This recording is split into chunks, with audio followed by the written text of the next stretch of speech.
G'day.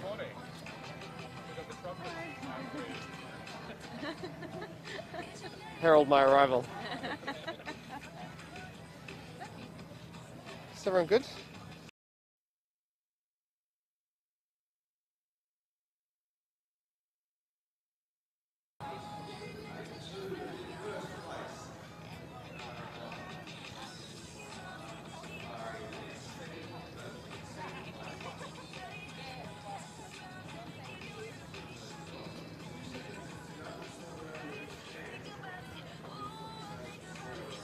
Is everyone ready now? I'm going to turn that down. Oh, still waiting? Okay.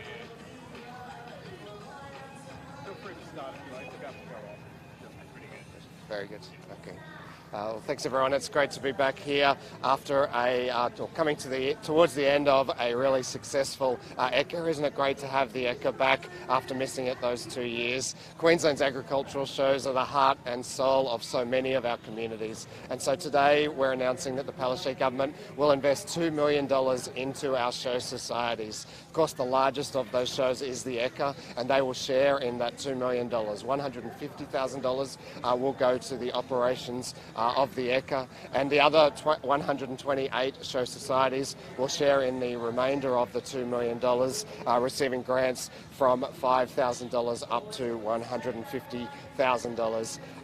I know for many regional communities, the fact that they haven't had their shows the last couple of years have really taken away that opportunity to connect, to gather, to bring communities together. And we hope that with these grants, our show societies can get back up, running, put their shows on just like the Ekka have here. I might ask Trevor from the Agricultural Show Society to say a bit more about what it means for them. Thanks, Minister.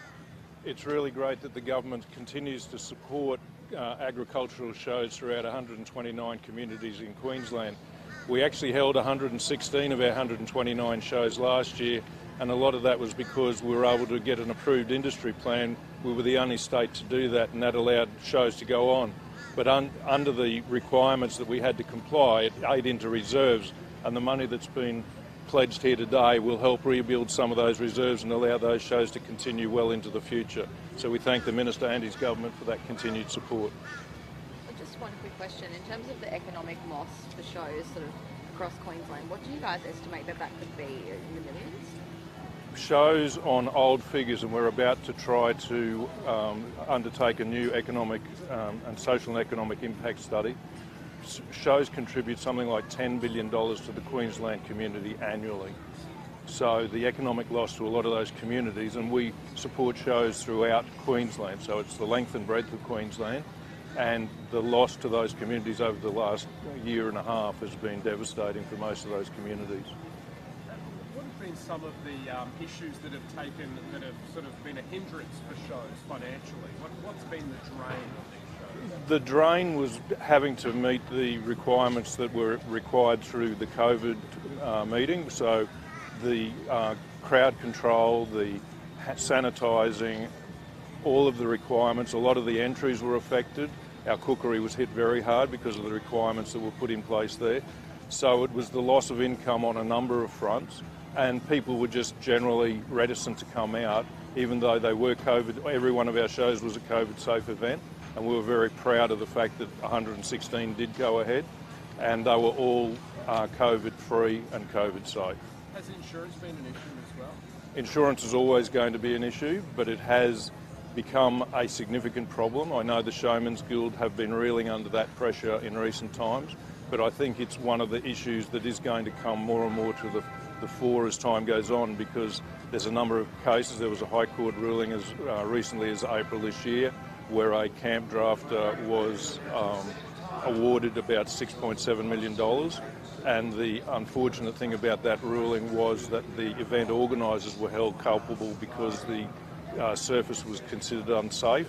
So a lot of our shows, particularly with the wet weather we've had, I've probably lost more shows this year because of the wet weather, but a lot of shows that did go ahead didn't go ahead in their ring or in their wood shop because they weren't on the back of the High Court decision, weren't prepared to take the risk. So insurance premiums are set to rise again, and that will affect all community activities, not just shows. Will this funding not help make exciting for returning show goes by not having it sort of as a bucket list event rather than an annual tradition? The thing we found during the pandemic was that a lot of people didn't realise that the show was so important to their community, and most of our shows that have gone ahead have recorded record attendance. So I think the fact that we ran COVID-safe events, that our shows were back, I think the funding will allow our shows to be able to put back on some of those activities that otherwise wouldn't happen. And that's what a lot of our shows use the funding for, is to put on these nice extras that they don't otherwise do.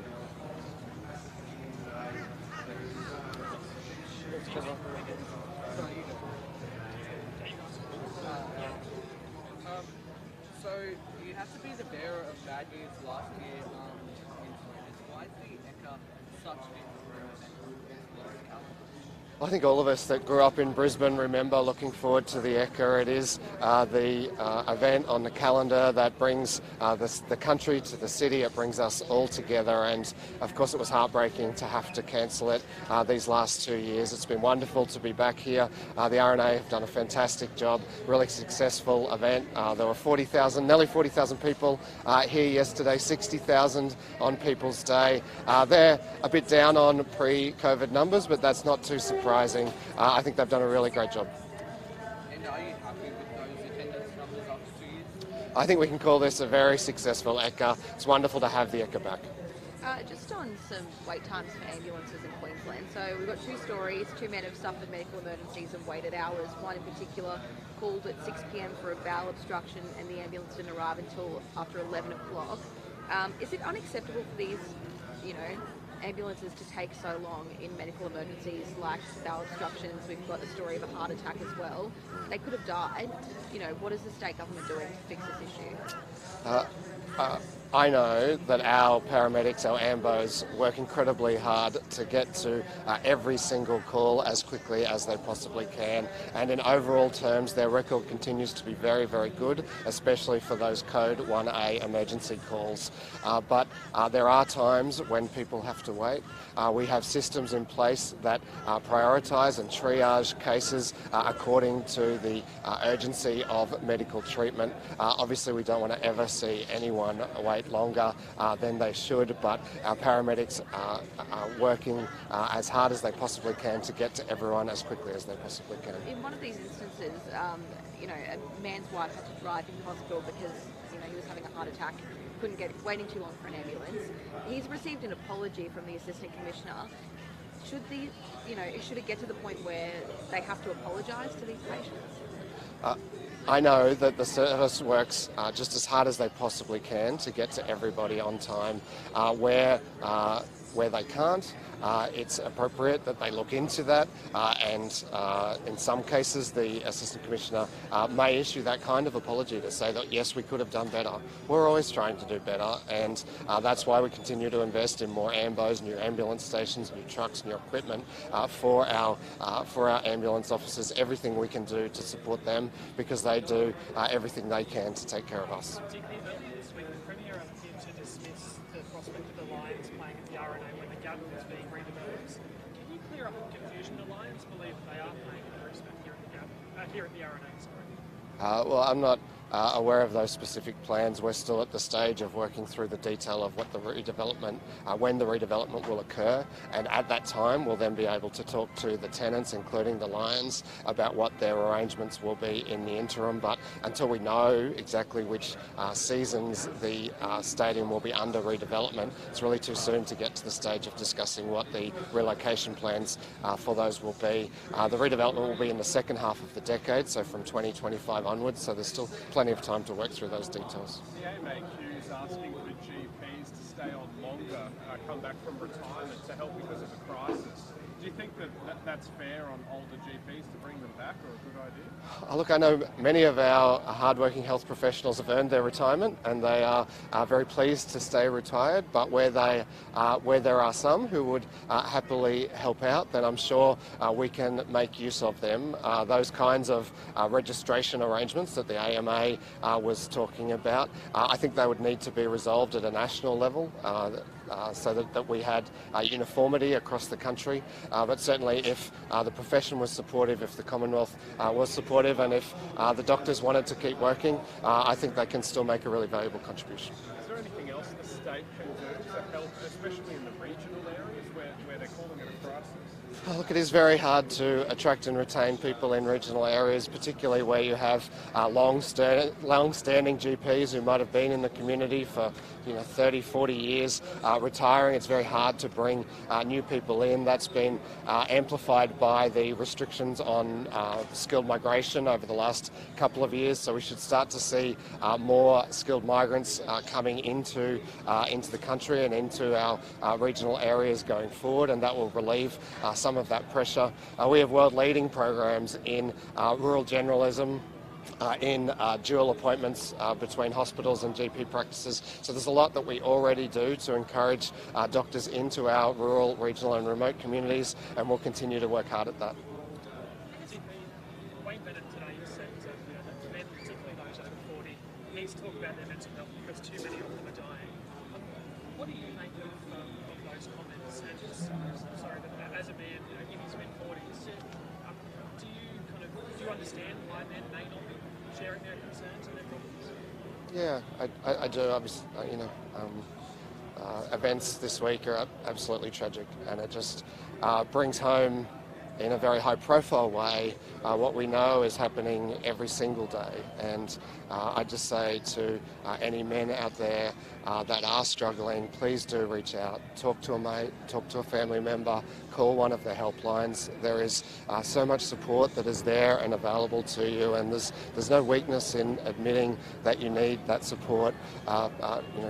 Please do. You've got high-profile men like Wayne Bennett now saying that we need everyone in our community struggling, anyone struggling with mental illness, to take those steps, to take care of themselves. And of course we can all play a part too. If you know someone who you think might be struggling, maybe check in on them this weekend. And just on that, the NRL, would you support round 22 being mental health? Because you have very different rounds, limited league rounds. Yeah, the NRL already has a mental health awareness program that they roll out through their clubs, and it's a really good program. I had a bit to do with that when I was the health minister, but I'm sure they will look now at what more they can do. They really, their demographic really does have a lot of crossover with the kinds of demographics that we're concerned about with mental illness, and so I'm sure that they can do a lot with their stars, with their product, to get that message out to their audience. It's Since 2006, only about 112 properties have been bought back under the Reconstruction Authority's flood buyback scheme, created into green spaces. Are you surprised at how few properties have been bought back in that time? This is a relatively new program, piloted in the Lockyer Valley. I know Brisbane City Council have had a similar program, and I'm not sure if they're included in those numbers or not. The new program that we are rolling out this year is the biggest of its kind ever. It takes on board the lessons of those much smaller programs and offers the prospect for us to buy back the most flood-affected properties that can't be made resilient, and then invest in those that can be made resilient, either by raising them or retrofitting them so that the process of cleaning out after a flood can be much faster. We've had cases of people who've come to us and they've already been given like a lump sum of $50,000, but they wanted their whole house bought back. Is that a bit odd to have received that lump sum and in such a small amount? So what we've done is we've continued to roll out our regular disaster payment programs while we do the work of identifying which properties will be raised, which will be rebuilt and which will be bought back. And we didn't want to hold up any of that other work. We didn't want to hold up people getting back into their homes as they normally would while we determined the best way to make them resilient to a future flood. And that's why you get those kinds of situations where people have had initial payments to get themselves back into their homes while we work through how to administer those larger payments to them. I just urge people to think about if you are undertaking a major renovation of your home, you will spend months getting the plans, getting the quotes, in this case, collaborating with insurers. And so that process does take time. You should expect that to take time before you then engage builders and then you pay those builders. So we have those funds now to start that process, but it will take months for those funds to begin to flow out. How long do you think it'll take for like all these so-called 4,000 property owners to be assessed and from start to finish? Look, it could take some time. Some will happen very quickly. So the initial buybacks, we've identified the most flood-prone in places like Goodna, and they will start to receive valuations very soon. Those that decide to do those major renovations, well, they could take years in some cases, and in some cases that will be based on when the household wants to do those renovations, when it suits them, what other work they might want to do at the time. Do you agree with comments made by two WA Labor MPs that foot and mouth disease was being campaigned propagated by media and lobby groups? Look, I haven't seen those comments, but I know that our rural communities are taking this threat very, very seriously. I know the government is taking it very, very seriously because the livestock that are affected by foot and mouth are an enormous part of our economy, and this virus really could wreak havoc across our livestock industry, which, as I say, is an enormous part of our domestic and trade economy. Minister, the real estate peak body has recommended that agents give tenants notices to leave as they're also getting their lease agreements. In this housing crisis, do you think that's a good idea under your new laws that are coming into effect? Look, I think it would be disappointing if parts of the real estate industry were using those laws in a way that made people feel less secure in their homes. You know, the roof over your head is just about the most important thing, the first need, and I just urge agents, property owners and the peak body to be really understanding of just how important they are in those people's lives. We're hearing reports of pensioners facing $150 a week rent increases. What's the state government doing to make housing more affordable? So we have a range of programs across public housing, social housing and affordable housing programs. In my department, we are working with local government to unlock land supply, both greenfield and infill land supply, so that we can relieve some of those demand pressures on housing. But there are no silver bullets. There's no easy solution to this. We have lots of people moving here. We have shortages of builders and building supplies, and all of those things taken together make it very difficult to add stock at the rate that people are moving here, and that's what's driving much of these cost pressures. Finally, one last question. Joshua Carter is still, police are still looking for him. Do you have any comment on that? The one in Mackay, 4 children? Only that it sounds awful, and I'm sure the police are doing everything that they can to find him. There's never any excuse for taking children away from their families. Can I just ask Trevor one question again? Sorry for you, Trevor. Without this funding, how crucial is this funding? If you could just sum it up. I know the feds have also helped previously as well. It's ongoing funding that the state government has been providing over a number of years, and that's why I say the continuation of it is critical, because a lot of our shows, particularly post-COVID, are trying to rebuild. So it is critical funding, but we also need support from the government to undertake our social and economic impact study, because the figures we have are old, and we need to know what is the issues that we face, and it'd be great to get some support from the government to undertake that. But it is critical funding, because a lot of our shows are really not under loss of volunteers, but the increased costs of putting on the annual show. So it's an imperative part of the funding for most shows. Would you say this is Ekka's been a success after 2 years of closures? From what I've seen, it's been a roaring success. I think the organisers can be very pleased with what they've been able to achieve. They've had beautiful weather until today, and that certainly helped bring the people out. But we have found there is still a slight COVID resistance, and I think that's going to just be natural for some time to come, and I think that's all organisers of any event are facing that. But yeah, look, our shows are in rebuild. They're trying to continue to service and support those communities, because what people don't understand is a show is the only event in any of our communities that actually bring all aspects of that community together at one time for what is the local show. And we talk about mental health. I was at Winton Show last year, and there were some of the guys that came in for that show. They hadn't been off their properties for 2 years, and this is the forum that shows provide, because in a lot of cases show is the farmer's annual holiday. So they come in, they catch up with their mates, they have a few drinks, and that helps sustain them. And it's very tragic that we're seeing so many suicides and so many deaths, and I think it's higher in regional areas, and this is why our shows are such an integral and important part to the mental health and well-being of all of our rural